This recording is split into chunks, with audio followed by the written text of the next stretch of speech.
Okay, switching. I got a lot of listener questions. I'm going to get through as many as I can in the next 26-ish minutes. I don't like to go these shows longer than an hour. Number one, what is John Runyon's value to the Green Bay Packers or anybody? Well, John Runyon is a multi-year starter in the National Football League. Um, what John Runyon hasn't had is that moment that every really good player has where they're just dominating over the course of like 3, 4, 5 games, dominating physically, not making a ton of mistakes, just technique's great, really allowing yourself to channel your aggression through disciplined action. You just haven't seen that with him on a consistent basis. And so while he's really a cerebral guy, you talk to him, he really understands the game. You want him to just like, hey man, I want you to get so good with your technique, you can just get your hands dirty every game, like street fight every game. That's what this team needs. Now, some other team might not need that, but this team needs that guy. So I don't know what the value is for him here because I don't know if he adds that stuff particularly to this football team. Another good question. With the defensive needs that this team is currently staring at, do you try to supplement everything through the free agency period or through the draft? And I would just say I'd be happy to draft a high-level DB or high-level linebacker because I think either can play right away. And you've seen it all across the National Football League right now. The only place, and I talked about it before, is that you wouldn't want to do that as the defensive tackle position. I want to go defensive tackle as a free agent if you're going to bring in a vet because they're proven commodity, and you need a pass rusher. You need a premium pass rusher at the defensive tackle position right now. Now, we saw 94 Carl Brown last year as a rookie show that he's got a little bit to him. Is he the starting caliber every down guy? I don't think so yet. But what you're looking for is a guy, ideally, you bring in, perfect world, you bring in one of those top 3 I talked about that can rush the passer as well as anybody in the National Football League at the defensive tackle position, is disruptive in the run game. If you can get somebody like that, huge, huge win. If not, you just are kind of, again, going through is this position important enough to us to do more than just bring in like a former 5th rounder, a former 4th rounder, a guy who's on a 2-year deal? Like, is it an important enough position in the new Halfley defense to be like, we're going to make a splash higher right now, and we're going to bring in a big time guy like it did with Za'Darius a couple of years ago? What are my thoughts on the upcoming linemen? I think we're talking about offensive linemen. So I'll do a deep dive into a couple guys kind of pre-draft this offseason. But here's just basically how I think about things. I'm really big on when I work with guys, what we're trying to do is we're trying to master your technique because I want that allows you to demonstrate that, to use your personality, to demonstrate who you want to be. Do you want to be a physical, aggressive guy? It allows you to play a consistently physical game because it means that you're okay at this level. The National Football League against grown men with mortgages and marriages, you're okay putting some dude's face in the dirt, tell him about it, and like, I'm ready for the consequences. So that's the one thing people don't get. Like when I put somebody over the pile and I'm letting him know that I put him over the pile, he's coming to kill me next play. And you got to be okay with that. And so I want the kind of guy that is so confident in what he does that he's okay just putting guys on piles over and over and over and can deal with those consequences. So above everything else, I want that mindset and that attitude. And you can develop that over time. That doesn't necessarily come easy to everybody. But I think it's mission critical, particularly for this team and where this offensive line's at, that they find people like that, as many as you can. Sean Ryan, some people think that Sean Ryan might be that guy. We'll see. I don't know, but we'll see. If I could pick one position for a top-end free agent vet to step in, on-field and locker room impact, who would it be and why? Okay, this is fantasy land, right? So Chris Jones isn't leaving Kansas City. We can talk about Chris Jones. Christian Wilkins isn't leaving. Okay, but if you could leave, if I can clear cap space for anybody and I can pick up anybody who's a free agent on the list right now, this is actually perfect world stuff for me. This is easy. I would back the truck up and go pick up Antoine Winfield Jr. Easy. It's like no-brainer for me. Number one need for us, safety. This guy is a pure playmaker, championship pedigree, 25 years old, nowhere near his prime. He would run the room. He's been in that Todd Bowles defense, so he can play at every level. He can play behind line of scrimmage. He can blitz. He can do everything you want. Ball hawk. monster upgrade for the Packers. Monster up in every way. You get better at every level. You get better in on the field, in the training room, in the meeting room, in the locker room. He can play every single level. You can blitz him. He can play behind line of scrimmage. You can bring him down in the box. He's physical. Everything you want, you get from that guy. I would love to see that guy wearing green and gold. How do you prevent a regression like the Jags experienced with the Packers last year? So the Jags coming off that big win in the playoffs, so they come back from like 28, not some ridiculous number, get to the second round, blah, blah, blah. It looks like everything's going to go well, and then they kind of have this downgrade year. Part of that's because CJ gets drafted by Houston. All of a sudden, they look pretty good. And really, Indianapolis, I think Shane Steichen, Shane O'Mac has done a great job with that team. They're, a bad third down or fourth down play on the little swing route to the running back with Gardner Minshew. They're one play away from going to the playoffs as well. So I think that division got better. But here's what I'd say. No magic dust here. Reality is the Lions are going to be better next year. The Vikings are going to be better next year. The Bears are going to be better next year. So it's like the Packers are in no position, despite having success in the playoffs, despite shocking everybody with the Cowboys game, despite playing well against the Niners. They have no tread to just sit back on their laurels because their whole division is going to get better. And they didn't win their division last year, and they're still looking up at Detroit. So I don't know that there's this feeling that they've arrived by any means. None of these, they had no all pros.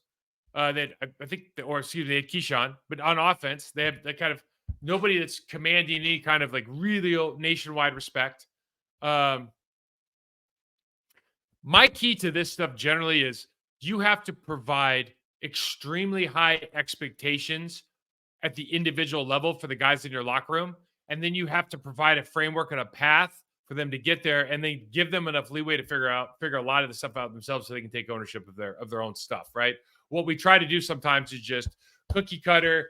Here's a workout, take it, go to the offseason.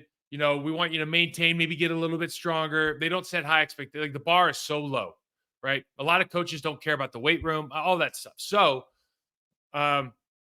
if you want them to be better, set higher expectations, demand more out of them, show them a path to success. Do players get off-season workout? Oh, well, there you go. Do players get off-season workouts sent home with them? Well, they do. The short answer is yes. The longer answer is they just fired one of the best in the business, as Chris Gizzy. I don't know how much the rest of the group is going to stick around. Mark Labat has been there since I was there, so 1998 at least. And he's one of the best he's one of the smartest guys. Both those guys are kind of thought leaders. Like when the strength coaches get together, those are the guys that are doing a lot of talking. Let's put it that way. So they're losing that, at least at the head position. My guess is that Matt LaFleur is not one of these guys that is really interested in the weight room. Like I don't look at Matt and think there's a guy who's got a powerlifting background or like a Olympic lifting background or a background with a lot of experience at S&C. I'm sure he's went through workouts before. He probably has watched a couple CrossFit games. But just like the science behind how do we develop these guys physically and get them better? I don't know if that's the priority in a lot of off-season programs anymore because, quite frankly, you're always catering to so many different personalities and what these young men think they need on an individual basis. So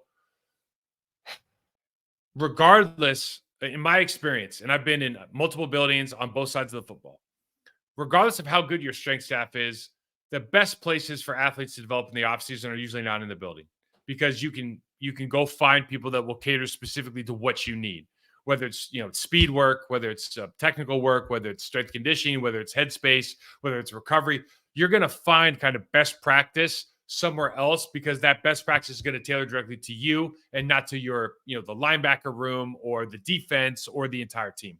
It's just, sometimes the best you can get with an NFL offseason program is bigs, mids, DBs or smalls. So the small workout for smaller guys, the medium workout for medium guys, and the big workout for big guys. That is such a generalization that doesn't help remember these guys are making tens of millions of dollars a year now. That generalization doesn't help the top level guys. It just doesn't. So that's why they usually go find someone on their own. Would you rather have technical masters on the offensive line or great unrefined athletes? This is a great question, and I'll kind of try to give the best answer I can. When you're a master technician in anything, whether it's woodworking, whether it's a quarterback play with footwork, whether it's linebacker, whether it's offensive line, none of these things that you're doing are natural.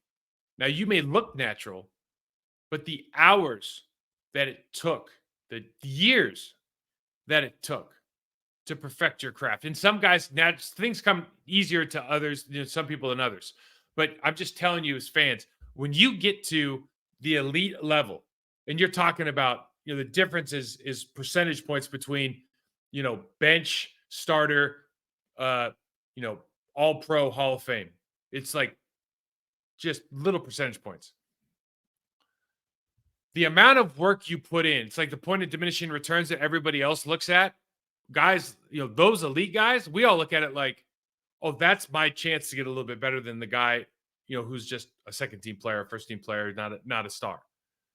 And so when you're a technician coming in, it tells me so much already about your professionalism, your attention to detail, your resiliency, your dedication, your focus. I know so much information about you already. If you're just with this unmolded, well, first of all, nobody's unmolded at 21 or 22 years old. Personality-wise, you kind of are what you are. So if you're a lazy piece of, at 22, one of the biggest jokes I ever heard was this higher up in Miami told me that these guys are unmolded clay and it's our job to mold them. And I just went, they're 22, 23 years old, 21 years old. Personality-wise, they are who they are. If you're a lazy piece of shit at 22, it's going to be really hard for us to think that they're going to come into our building and we're going to give them all these great habits that haven't been cultivated. It's not impossible, but you're talking about percentage-wise, it's pretty low. And you can do everything right, and this might not be in them because not every one of these guys is playing because they love it. They're playing because they're good at it.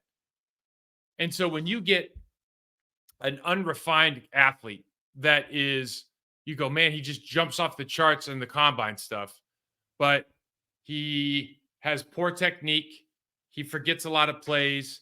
He sometimes just plays overly aggressive because he's trying to hide stuff. I kind of look at it like, arrogantly, I think I can fix it. I can arrogantly think I can make an impact in that guy's life. But if you're asking me who I'd prefer the master technician because I know that we can tweak that guy because I know he's going to do everything possible to become the best version of himself. He's going to try to find a ceiling because it's like that. Who's the hockey coach? Herb Brooks. Hard work beats talent when talent doesn't work hard. How many new players come along with the defensive shift to 4-3? Interesting question. Linebacker depth probably is the most obvious one to people. As far as you need definitely two. You need to think about things in terms of two high-priced starters, one guy that's going to be in because there's so much, 13, 12, 21 personnel going, 22 personnel going out there now. How are you going to match that? We just talked about, is it going to be a big safety or is it going to be a third linebacker? How do you want to play that? Do you play the safety room, have three starting caliber safeties, one can play in the box? Do you have three linebackers, starting caliber linebackers? Where do you save money? How do you build that part of your defense? I think there's a premium on interior pass rush because you're a more penetrating team now. Now, the thing that is hard sometimes when you look at these 3-4 teams go into the 4-3 or the 4-2 and the nickel looks is that those guys are built to do one thing, then they have to come in and do another. And so you've got a jack of all trades, master of none. I think in this defense, you can look at it like if you want space eaters, you can get space eaters, fair enough. But if you want premium pass rushers, which I would imagine they do, then you can go find some guys that are a little bit better rushing the pass on a consistent basis. And I think, when you look at the secondary, you have to think about, are we going to play, do you want to cover two corners? Do you want man corners? Like what kind of defense are you going to play are you going to play uh, a lot of cover one and you're going to try to bring extra because you're going to play a lot of cover one, you want man guys. If you're going to run a lot of zone blitz, there's that kind of stuff. Do you want guys that are going around the line of scrimmage at the quarterback position? Do you want bigger guys that can tackle? There's not a lot of Richard Shermans that can cover the guy and tackle at the line of scrimmage. So there's just not a lot of those guys that exist out there. So you might have to, pick and choose. Hopefully you can find one that can do both. What is the reasoning behind Green Bay not drafting O-linemen over 320 pounds or shorter guys? Everybody's got a profile that they want to look at. So it's an easy way to cut the herd, I think is the best way to think about it. Goody's got a system that he wants to cut the herd with. So I don't want overly heavy guys because he equates that with being non-athletic, I'm assuming. And then I want certain height guys. Maybe it's because of arm reach. I don't know. They obviously take a lot of tackles trying to move them to guard because tackles at a more athletic position. Historically, your better athletes are going to be at tackle at the college level. They might not translate there, but they are at the college level. What else can I say about the reason? Well, and they've always kind of run certain systems here that make sense to have guys that are on the move, the pin and pull stuff. A lot of the outside zone stuff. You go back to Alex Gibbs in Denver, who was running sideways. And that doesn't really exist as much anymore. But the concept of just being able to run on your track, you want a little bit faster guys sometimes. I think personally, you're just trying to draft athletes. I played at 295. Chad played at 325. Like we can both get around, right? Just that you have different strengths and weaknesses. But I don't know that. I don't know if 295 me was any worse at man blocking than a 315-pound guard, and conversely, I don't know that I was better at zone blocking than he was, right? So you just have to find athletes that are just super aggressive in what they want to do, and again, mastering technique is so important in the offensive line position. How does a typical player spend his off season? Well, that's a bunch of different ways to answer that question, and it's changed for sure. So somebody asked me what I did, so I'll just tell you. Last game was usually a playoff game. We lost the game. We have a meeting on Monday. I packed my car, put my three dogs, my wife, 3 dogs in the back, wife in the passenger seat, pack up the car with all our clothes, drive out Monday night, start driving Monday night after the meeting, drive through the night, the next day to Vegas or to San Diego, depending on where we're going to spend our off season. Get there on Tuesday, take that day off, go back to the gym. Let's say I'm in Vegas. I go down to UNLV, meet with Mark Philippi, world's strongest man competitors, strength coach, sit down, say hi, have a coffee, start working out, start training immediately. Train through the off season, train 6 days a week, go out on the weekends, have a good time. Definitely having more fun February, March, April than I was maybe, closer towards the start of the season, right? You start buckling down about, July 4th, beginning of July. Guys try to take a trip. Maybe some guys try to take a trip right after the season. I got a couple of athletes that I work with now that are on vacation right now. Obviously, it's different now with OTAs. So guys will go home, get away, take a vacation. A lot of guys try to sneak out, maybe get out for a month, 2 weeks, maybe 5 weeks, and not go into the gym, not try to think about football. I personally think whatever's good for you works. If you need that time mentally, if you feel like you need that time physically, this is what I love to do. I like working out as much as I like playing. So being in the gym for me was therapeutic, but it's not the case for everybody. And, however you get ready is the way you need to get ready for your headspace. So I think a lot of guys take a lot more time than I did. But then I'd say about mid-March, guys are grinding pretty hard. You see everybody in the National Football League is working pretty hard, trying to get bigger, faster, stronger. And then now, unfortunately, they have to go back, and whatever they were doing, they've got to stop that. They got to go to OTAs, and they got to go sit in meetings for a couple hours, and they got to go train in the big, middle, or small group in the weight room. And I don't know how positive that is, quite frankly. I've talked about this at length. It's not quite long enough for the position coaches to get work in, but it's also too long where you're there for a couple hours a day, and it doesn't feel like you're never excited about actually getting back there when the season actually rolls around. So they have to go through that period. And I think around June, after the mini camps finish up, guys are going to if they have a place to go, if they're going to go camping, fishing, if they're going to go overseas, they're going to try to take a trip meet up with family, kind of get time, get value time with your friends and family. Because once that season starts, it's full go 7 days a week basically. So a lot of guys have side projects. A lot of guys have camera crews following them around. They're trying to invest in different businesses, and for me, I think that's all good. I think the best way to do that now is to have a business manager, have somebody that's a close confidant of you, have a team that you've built up. Whether I am very fortunate to be part of a couple of teams where I act as kind of the skill development technical guy, the football side of operations, as far as like scouting reports and weekly activity, particularly during the season, doing a couple in-person things during the off season. But these guys are really smart. They have business managers. They have guys, if they're interested in different aspects of their life, if they're interested in cars, music, fashion, whatever it is, they'll find somebody to help them with that outlet so they don't have to take too much on their plate, somebody that they trust. And it's not usually about money. It's about being educated, right? That's the thing that I think this generation is doing a really good job with. They're not throwing money at things like maybe guys my generation would. They're trying to educate themselves as much as they can before they do anything. I think that's just a fundamental change and shift, but it does occupy a lot of their time.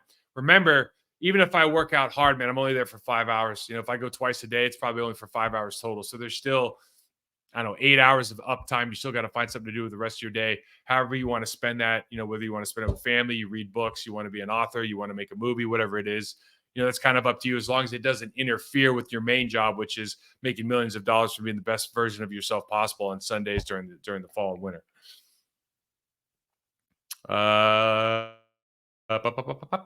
Thoughts on Sean Ryan and talk about zone. Okay. Thoughts on Sean Ryan. Sean Ryan is going to probably walk into camp, as I said, unless they draft somebody as the number one guy at right guard. I think he certainly showed enough. He's got a bit more physical presence. He's a bigger body. It looks like he played left tackle at UCLA. It looks like he is ready to take that next step and try his hand at being a full-time starter for the Green Bay Packers. I don't think either of those guys showed me enough to say one of them was definitively better than the other, but this is very easy. One of them is an unrestricted free agent. One of them is under a rookie contract. I'm going to take the rookie contract every time because the other guys had time to show me, and he didn't. So they brought in a guy. They had competition. It ended up being even. You always go with the younger guy with more upside when it's even. He's got a bigger body. He's not maybe as good technically or with his footwork, but he can get there. He seems to be comfortable being aggressive at the guard position. So I just think there's a lot of upside to him. Really, really needs to be refined technically. I think if he does that, he can kind of transfer some of that energy and aggression in a little more precise manner. You're going to get a lot better return. Again, you have to bring in competition for that guy regardless. Say that. It's important that he goes into camp not feeling like he's made it. Talk about the zone block. Here's the thing about all these scheme. Are you a zone, pin, pull, gap? Listen, good teams can do everything, okay? They can man block. They can double. They can pull. They can run gap. They can pin and pull. They can run the toss crack stuff, pin and pull, toss crack. They can run inside zone, which is just double teams. You can run outside zone or the split flow stuff, a medium zone. It was always made such a big deal because Alex Gibbs was so different than everybody else. But nowadays, man, if you want to be good, you got to be able to attack different, leverage points on the defense. And that requires that you at least do two of those things. Like the Chiefs. The Chiefs run zone and gap. That's what they do. They run zone and gap. They run different versions of zone and gap. It always ends up being the same. They like running gap to the right and zone to the left. I'm oversimplifying that. It's not always the case. But if you watch the entirety of their games, that's what they do really, really well, right? So you got to be able to do everything at a high level, and some of that is dependent, obviously, on your tackle's ability to pull out on the toss crack stuff. Those are usually the best athletes on the line, though, so it shouldn't be a problem. Last one: drafting best available versus need. What are the rules? Here are the rules for me. You rank your draft board as literally best available, then you prioritize by safety. Like we need a safety, we need a linebacker, and you put those on a separate sheet. If these guys are available, please go get them first. That's how I look at it. Like, if the number one player is a quarterback and you have Jordan Love, I'm not going to go get him because I think Jordan Love could be, the next, great quarterback for the Green Bay Packers. But if, the DB from one of those, the DB from Iowa, if he's your number two guy in the draft, and you see it as an area of need, or one of the guys from Alabama, you go get them. Even if they're like number 10, if they're number 10 on the best available, but they're number 1 on your needs, man, and all 10 are still available, you still go get the number 1 guy that you need. So that's how I would do that. Great questions, guys. Thanks for doing that. Thanks for sending those in. If you want to ask any more, just hit me up, MikeWall68 on X, Process to Perform Instagram. Please subscribe, rate, review to this on the Process to Perform channel on YouTube. And until next time, I think we're going to do a couple maybe player profiles here coming up. Some Green Bay stuff. Somebody asked me to real quick. Somebody asked me to kind of break down blocking. Maybe so the common fan can understand a little bit better. So I'm going to try to do that next week. I'll do stuff just strictly off this tape from last year and just kind of what works, what doesn't, and why. So until then, we shall see you next time. Oh, thank you so much to Bet Online, our sponsor. Always forget, never should.